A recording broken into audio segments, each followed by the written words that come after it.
प्रिय विद्यार्थियों, कोटा विश्वविद्यालय कोटा की MA previous geography paper first भौगोलिक विचारधारा का उदय एवोल्यूशन ऑफ ज्योग्राफिकल थॉट हम पढ़ रहे हैं। पिछली कक्षाओं में हमने भूगोल की परिभाषा, भूगोल की प्रकृति, भूगोल के उद्देश्य और भूगोल के अन्य विज्ञानों से संबंध पढ़ा। इसमें हमने पिछली क्लास के अंदर भूगोल का भौतिक विज्ञानों से संबंध के बारे में पढ़ा था, relationship of geography with physical sciences. आज इस क्लास में हम भूगोल का सामाजिक विज्ञानों से संबंध पढ़ेंगे, relationship of geography with social sciences.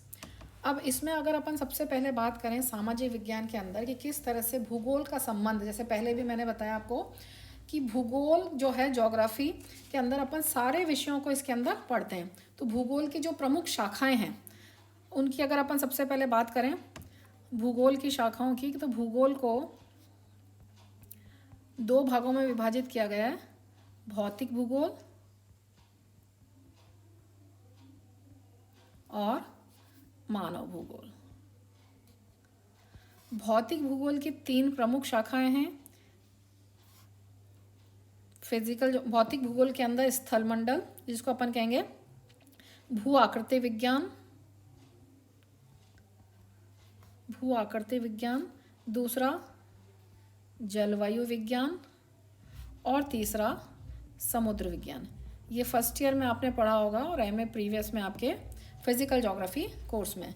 अब दूसरी तरफ अपन बात करें मानव भूगोल की, ह्यूमन ज्योग्राफी। मानव भूगोल के अंदर जो भी कार्य, जो भी काम मनुष्य करता है वो सारी की सारी मानव भूगोल की शाखाएं। जैसे मनुष्य क्या क्या करता है, मनुष्य कृषि करता है तो भूगोल के अंदर अपन कृषि भूगोल पढ़ते हैं, तो कृषि भूगोल एक शाखा है। उद्योग धंधे करता है तो औद्योगिक भूगोल भूगोल की एक शाखा है।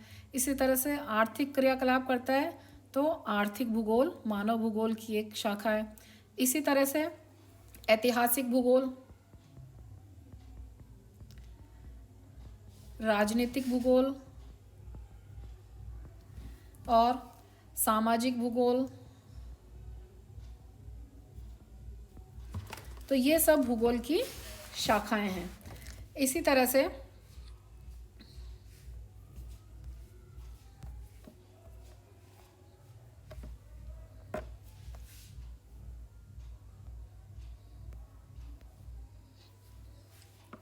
अब अपन पढ़ते हैं एक एक करके भूगोल का अन्य सामाजिक विज्ञानों से संबंध। अब पहला अगर अपन इसमें बात करें भूगोल और मानव विज्ञान।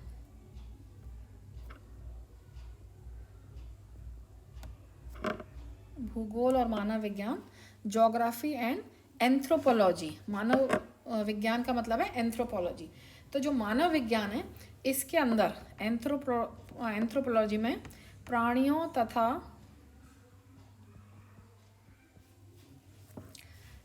तथा उसके समाज का वैज्ञानिक विश्लेषण किया जाता है। वैज्ञानिक विश्लेषण किया जाता है। तो इसके अंतर्गत मानव जातियों के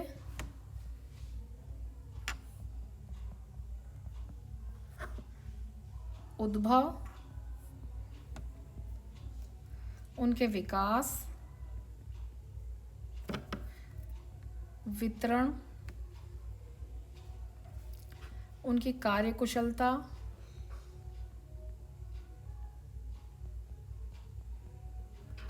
सामाजिक प्रथाओं,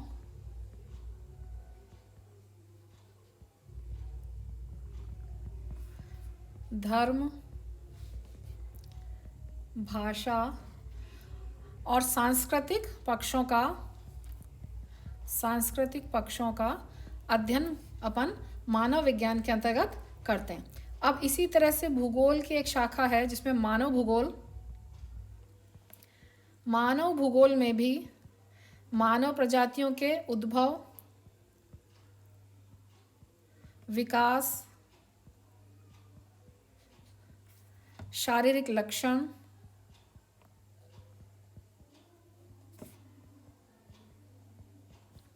स्थानिक वितरण, आदि का विश्लेषण किया जाता है। तो इस तरह से अपन देखते हैं कि भूगोल की जो शाखा है मानव भूगोल और मानव विज्ञान, वो एक दूसरे से घनिष्ठ संबंध रखते हैं या एक दूसरे के अंदर दोनों का अध्ययन इसके अंदर सम्मिलित होता है। अब दूसरे अगर अपन बात करें भूगोल के साथ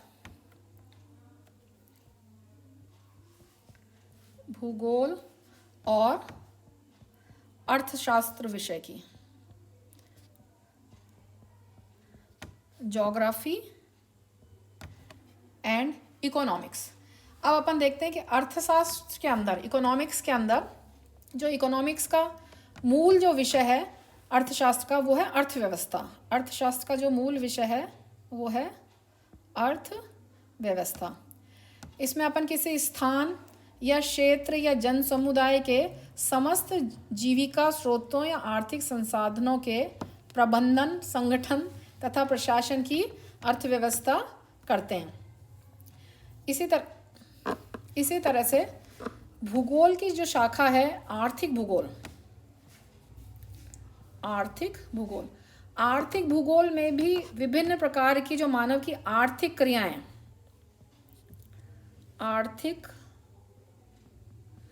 क्रियाएं, उनका वितरण, प्रतिरूपों,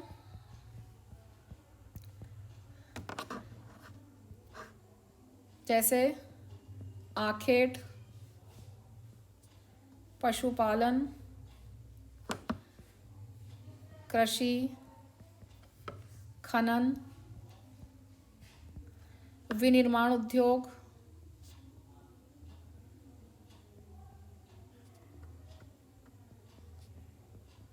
व्यापार, परिवहन आदि आर्थिक क्रियाओं का अध्ययन किया जाता है, या यूँ कहें कि इन सब के आर्थिक पक्षों का एवं इनके संगठनों का अध्ययन किया जाता है। तो और इसी तरह से अर्थशास्त्र के जो अनेक सिद्धांत हैं, उन सिद्धांतों और नियमों का प्रयोग भी आर्थिक भूगोल में किया जाता है। और जो आर्थिक भूगोल है वो भूगोल की एक प्रमुख उपशाखा है, या यूँ कहें कि मानव भूगोल की एक उपशाखा है। तो इस प्रकार से अर्थशास्त्र और भूगोल, आर्थिक भूगोल का एक घनिष्ठ संबंध सिद्ध होता है। अब तीसरा जो विषय है इसके अंदर सामाजिक विज्ञान में, वो है भूगोल और समाजशास्त्र, ज्योग्राफी एंड सोशोलॉजी। तो अब अपन देखते हैं कि जो समाजशास्त्र है, तो समाजशास्त्र के अंदर मानव के विकास,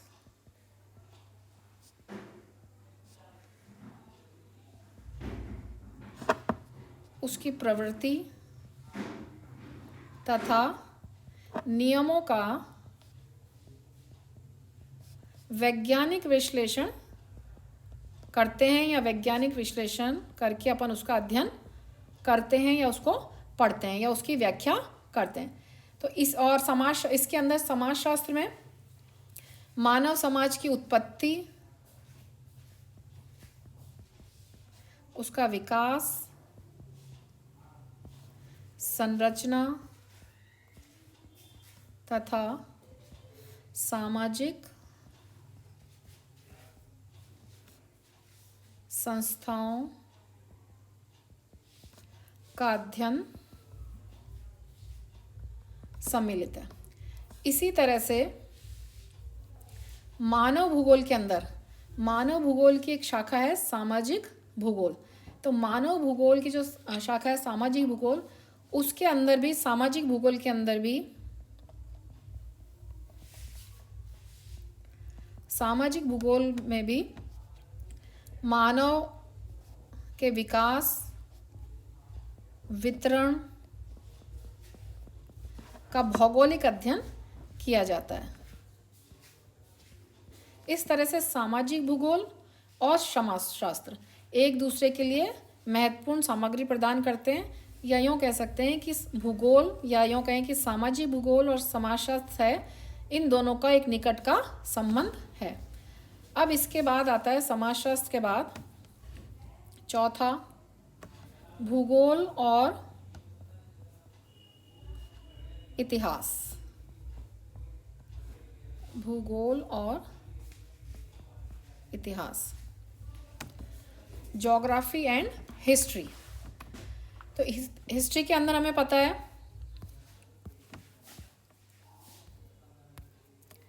हिस्ट्री के अंदर, इतिहास के अंदर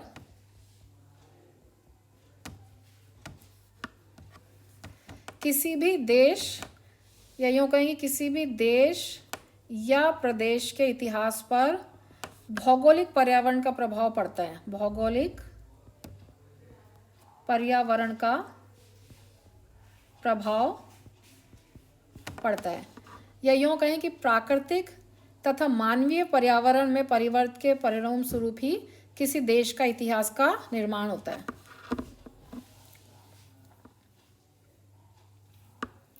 प्राकृतिक और मानवीय पर्यावरण में जो परिवर्तन आता है, इन दोनों में जो परिवर्तन आ रहा है उसके परिणाम स्वरूप ही किसी भी देश या प्रदेश के इतिहास का निर्माण होता है। तो इसी तरह से ऐतिहासिक भूगोल के अंदर भी जो मानव भूगोल की प्रमुख शाखा है, ऐतिहासिक भूगोल, हिस्टोरिकल ज्योग्राफी, ऐतिहासिक भूगोल, इसके अंदर भी किसी प्रदेश की जनसंख्या, कृषि, पशुपालन, खनन, उद्योग धंधे, परिवहन के साधन,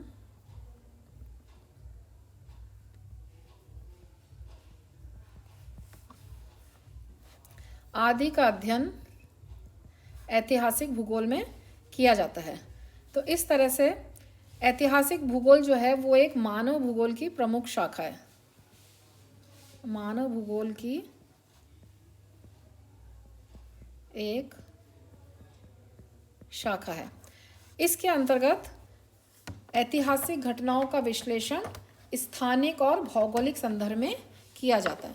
तो इस प्रकार इतिहास और ऐतिहासिक भूगोल आपस में एक दूसरे से परस्पर संबंधित हैं। इसके बाद इतिहास के बाद पांचवा जो अपना विषय है वो है भूगोल और राजनीति विज्ञान।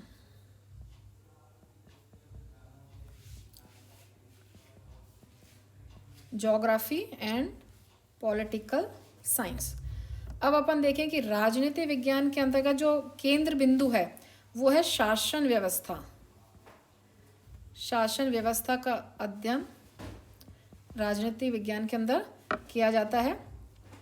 इसके अंतर्गत विभिन्न राष्ट्रों की या राज्यों की शासन प्रणालियाँ, वहाँ की सरकारों और अंतर्राष्ट्रीय संबंधों का अध्ययन इसमें किया जाता है राजनीति विज्ञान में।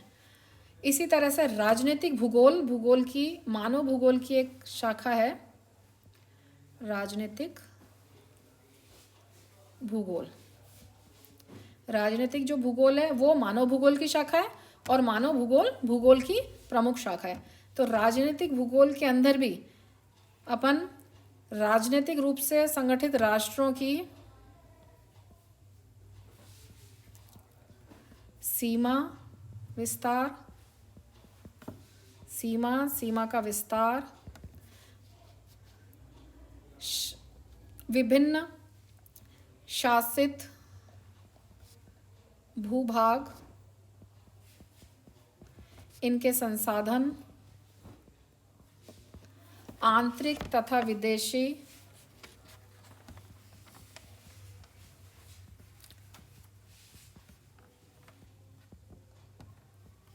राजनीतिक संबंध,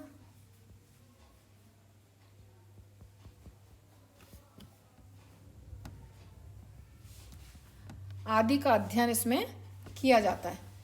तो इस और दूसरी इसकी जो प्रमुख एक और शाखा है राजनीतिक भूगोल के अंदर एक अन्य शाखा है जिसको कहते हैं जियोपॉलिटिक्स।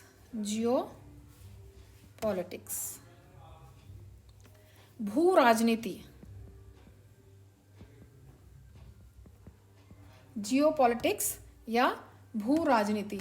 इसके अंतर्गत भूतल के विभिन्न प्रदेशों की राजनीतिक प्रणाली का विश्लेषण किया जाता है। तो इस तरह से अपन देखते हैं कि भूगोल या राजनीतिक भूगोल और राजनीतिक विज्ञान एक दूसरे से संबंधित हैं। इसके बाद राजनीतिक भूगोल के बाद भूगोल का संबंध है सैन्य विज्ञान से। भूगोल और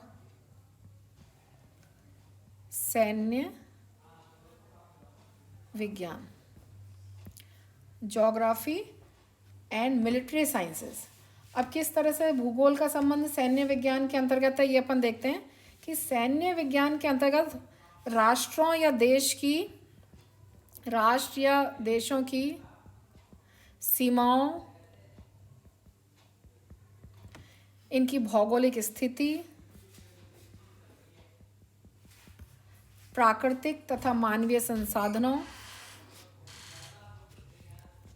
प्राकृतिक तथा मानवीय संसाधनों, जनशक्ति,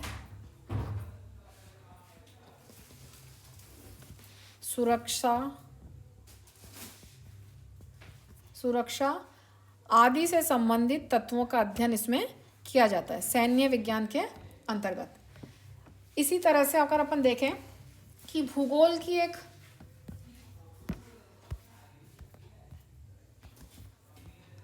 भूगोल के अंतर्गत भौगोलिक दशाओं, भूगोल के अंतर्गत भौगोलिक दशाओं, स्थिति, उच्चावच, जलवायु, जलाशय, वन भूमि आदि का अध्ययन किया जाता है। तो इन सब का अध्ययन, इन सब के लिए भूगोल के अंदर एक स्थलाकृतिक मानचित्रों का प्रयोग होता है। ये आपने प्रैक्टिकल में पढ़ा होगा। स्थलाकृतिक मानचित्र, स्थलाकृतिक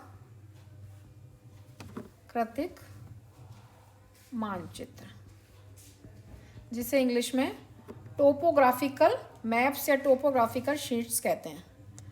टोपोग्राफिकल मैप या टोपोग्राफिकल शीट्स इन्हें कहते हैं। तो इन सब का जो प्रयोग है ये सैन्य विज्ञान के अंतर्गत भी होता है और भूगोल के अंतर्गत भी अपन इन सब का प्रयोग करते हैं। तो दोनों विषयों में टोपोग्राफिकल मैप्स या स्थलाकृतिक मानचित्रों का प्रयोग किया जाता है। तो इस तरह से अपन कह सकते हैं कि जो दोनों विषय हैं, जो दोनों विषय का जो अध्ययन क्षेत्र है सैन्य विज्ञान का और भूगोल का, वो अध्ययन विधि है, वो समानता को देखते हुए अपन कह सकते हैं कि दोनों एक दूसरे से पारस्परिक संबंध रखते हैं या दोनों में पारस्परिक संबंध पाया जाता है। इसके बाद नेक्स्ट है भूगोल और जनसांख्यिकी। जनसांख्यिकी